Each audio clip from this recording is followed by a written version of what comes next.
O universo de Alien sempre foi algo mais do que apenas uma história sobre um monstro no espaço. Diretores renomados, de Ridley Scott a James Cameron e David Fincher, tentaram interpretar esse universo à sua maneira. Alguns viam nele um horror fantástico, outros, uma ficção científica com um profundo subtexto filosófico. Como resultado, a franquia se fragmentou.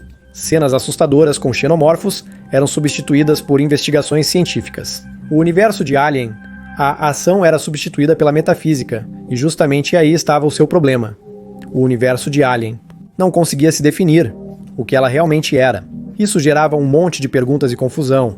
Quem são esses engenheiros? Por que eles criaram os humanos e qual é o papel desse patógeno insano? E então apareceu o filme Alien Covenant, que decidiu juntar todas as peças do quebra-cabeça, colocar ordem e finalmente responder às perguntas que atormentavam os fãs há décadas. E Rômulo realmente conseguiu unir o horror fantástico, a ficção científica e as reflexões filosóficas, criando um quadro coeso que faltava tanto ao universo cinematográfico de Alien. Neste vídeo, vou contar o que simboliza o título do filme Rômulo, e a que conclusão interessante esse longa nos leva. E como na verdade estão conectados entre si, os xenomorfos, os engenheiros, os humanos e os androides.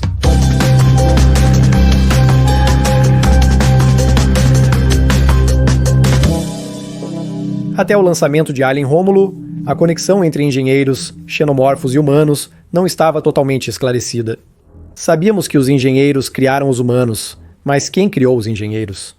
Também permanecia em aberto a questão da origem dos xenomorfos, quem os criou e se eles foram realmente criados por alguém.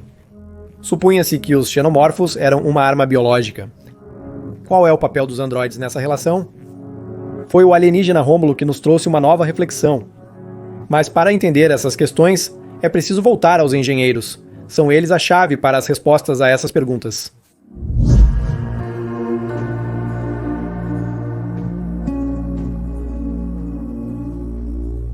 Os engenheiros apareceram no primeiro filme Alien, de 1979, quando a tripulação da Nostromo descobriu uma nave misteriosa no planeta Elysium VA426. Dentro dela, havia uma criatura conhecida como o Jockey Espacial. Petrificou, como se estivesse crescendo da cadeira. E o que aconteceu com a equipe dele?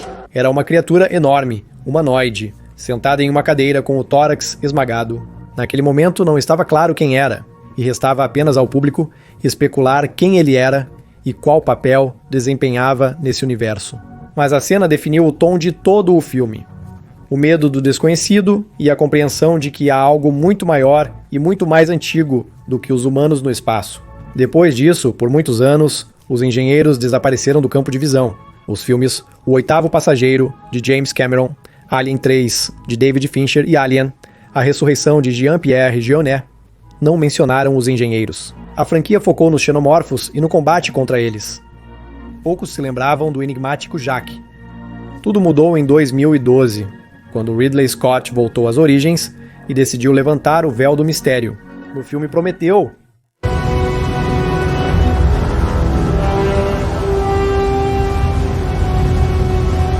desde o início do filme, um engenheiro é mostrado na Terra primordial.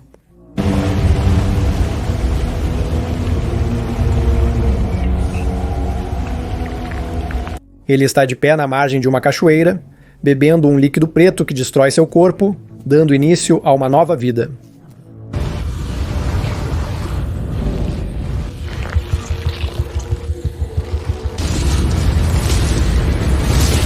O momento do possível surgimento da humanidade.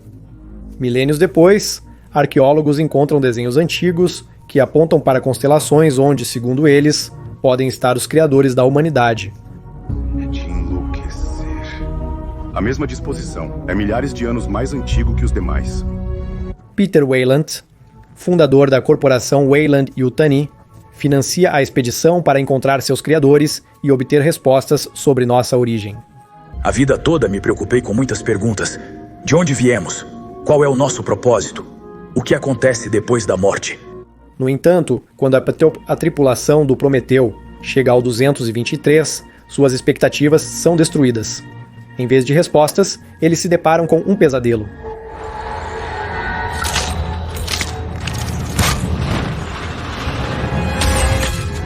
Os engenheiros não apenas não estão felizes com sua criação, mas também planejam destruir a humanidade com um patógeno mortal. E fica claro que as motivações deles não são nada do que Weyland esperava. Não há nada. Eu sei. O Conselho Alienígena continua a história, revelando o planeta Paraíso, antigo lar dos engenheiros.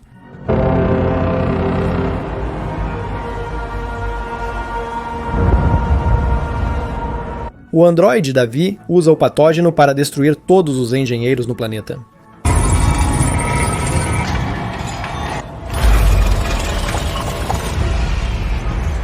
Ele realiza seus próprios experimentos, resultando no surgimento de novas espécies de xenomorfos.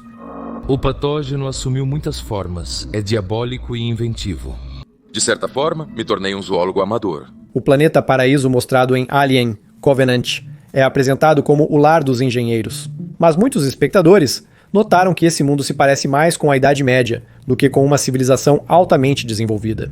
Até mesmo os próprios engenheiros estão vestidos como antigos sacerdotes, o que levanta questões. Será que uma raça tão poderosa que criou os humanos vive em um estado tão primitivo? Mas levando em conta as informações que podem ser obtidas do universo expandido de Alien, é lógico supor que o paraíso não é realmente o lar natal dos engenheiros. Isso provavelmente é uma das colônias, similar à que fundaram na Terra. Esse mundo poderia servir como um dos muitos campos de testes, onde os engenheiros conduziam seus experimentos e cultivavam novas formas de vida.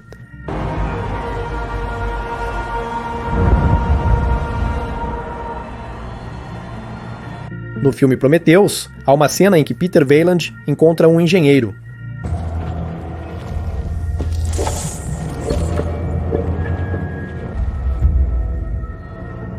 Muitos sabem que também existem cenas cortadas, mas nem todos sabem que ainda mais informações podem ser encontradas no roteiro original. Elizabeth Shaw pergunta ao engenheiro: Pergunte o que eles estão carregando, é muito perigoso. Diga por quê. O que fizemos de errado? Por que vocês nos odeiam? Se no filme o engenheiro não entra em diálogo, no roteiro original ele dá uma resposta bastante detalhada. Ódio. Demos a vocês todas as emoções, mas não esperávamos que evoluíssem. Nós cuidamos de vocês, demos o fogo, construímos suas estruturas, demos a vocês o Éden, vocês nos adoravam, nós exaltávamos nossa criação. De cima, observamos vocês se matando repetidamente e iniciando guerras. Voltamos e salvamos suas almas, deixando que decidissem seu próprio destino. Mas vocês são uma espécie bárbara e cruel. Tentamos salvá-los mais uma vez. Nós levamos o filho da mãe para o paraíso e lhe demos educação. Nós o ensinamos o sentido da vida e da criação. Nós o devolvemos ao Éden para que ele ensinasse sua espécie, mas sua espécie decidiu puni-lo. Nós lhes demos os frutos da vida e vocês nos pagaram deixando-os apodrecer. Este diálogo confirma que os engenheiros não apenas criaram os humanos, mas também influenciaram ativamente seu desenvolvimento espiritual e cultural. A imagem do Salvador, presente na maioria das religiões, indica que os engenheiros desempenharam um papel fundamental na formação das crenças humanas, de fato presenteando a humanidade com a religião. Eles não apenas observavam sua criação, mas também a guiavam, implantando suas próprias ideias sobre salvação divina e o sentido da vida. Se considerarmos apenas o filme Alien, desconsiderando o universo expandido que inclui livros, jogos e outros materiais, até o lançamento de Alien, Romulus, era tudo o que sabíamos sobre os engenheiros. Mas muitas perguntas ficaram sem resposta. Por exemplo, por que no filme Prometheus o engenheiro, ao se sacrificar, dá seu DNA ao planeta?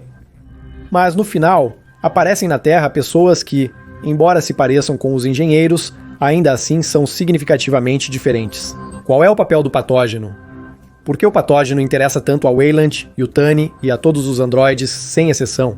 E em Alien, Rômulo. Há uma cena que pode lançar luz sobre essas questões. Uma das protagonistas, estando grávida, injeta em si mesma aquele mesmo patógeno no qual o androide Hook conseguiu trabalhar, e como resultado, surge uma criatura que lembra surpreendentemente um engenheiro. Isso não é apenas um experimento aleatório, essa cena sugere algo muito mais significativo. O patógeno pode ser justamente a chave que desempenhou um papel decisivo na evolução dos engenheiros. Se antes podíamos supor que os engenheiros criaram os xenomorfos como uma arma, ou que isso foi resultado de experimentos, agora surge uma versão muito mais plausível. Os engenheiros não criaram os xenomorfos, eles os encontraram em algum lugar no espaço. O patógeno, extraído dessas criaturas, se tornou o ponto de partida para os experimentos deles. O grande começa com o pequeno. Essa substância permitiu que os engenheiros modificassem a si mesmos, avançassem para um novo estágio da evolução e se aproximassem do seu ideal de perfeição.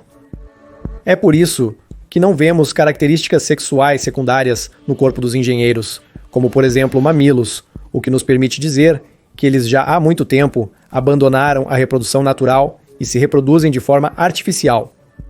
Antes de usar o patógeno, os engenheiros provavelmente tinham aparência externa de pessoas comuns. Talvez seja por isso que o engenheiro, ao doar seu DNA ao planeta, acabou gerando a nossa espécie. Afinal, os engenheiros, em sua forma final, não são resultado da evolução, mas sim de uma origem artificial. Para isso, é necessário um patógeno. E agora fica claro o que é esse patógeno. É uma substância capaz de alterar o DNA e criar novas formas de vida, reescrevendo de fato as leis da natureza. É esse patógeno que está contido nos facehuggers.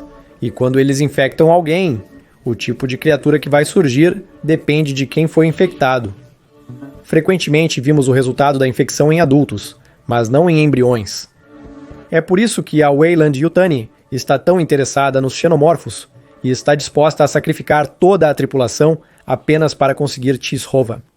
A tarefa principal é garantir a entrega do organismo para pesquisas. Todo o resto é secundário. A tripulação não tem valor.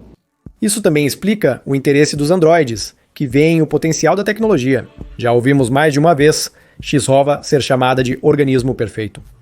Eles esperam pelo organismo, penetram nele, reescrevem o DNA e, no final, produzem essas alianças de causar inveja. Considerando o que foi mostrado em Chuzoi Rómulo, fica claro que os humanos foram criados pelos engenheiros, que também são resultado da evolução. Em certo ponto, eles também foram humanos como nós. Com o avanço da civilização, eles passaram a conquistar outros mundos. Em suas viagens, eles descobriram os xenomorfos, seres cujas propriedades biológicas eram um mistério para eles. E isso é confirmado pelas informações do universo expandido de Aliens. No processo de estudo dessas criaturas, os engenheiros conseguiram transformar o patógeno, que se tornou um elemento-chave para o próprio aperfeiçoamento deles. Foi justamente o patógeno que permitiu a eles dar o próximo passo na evolução, modificando-os e tornando-os quase semelhantes a deuses. E qual é o papel dos androides e da inteligência artificial nesse processo? O estudo do patógeno só foi possível graças às tecnologias avançadas e à inteligência artificial, semelhantes àquelas que estão presentes em David Walter, Ash Bishop e outros. Nos filmes da série Alien, os androides representam aqueles que buscam obter conhecimento de forma desapegada e sem emoção, ignorando sacrifícios morais. O fogo de Prometeu, Até onde você está disposto a ir? para conseguir o que você deseja. As tecnologias podem ter desempenhado papel similar na evolução da civilização dos engenheiros. Assim, todo esse sistema complexo, xenomorfos, humanos, engenheiros e androides, acaba estando conectado em uma única cadeia através do patógeno.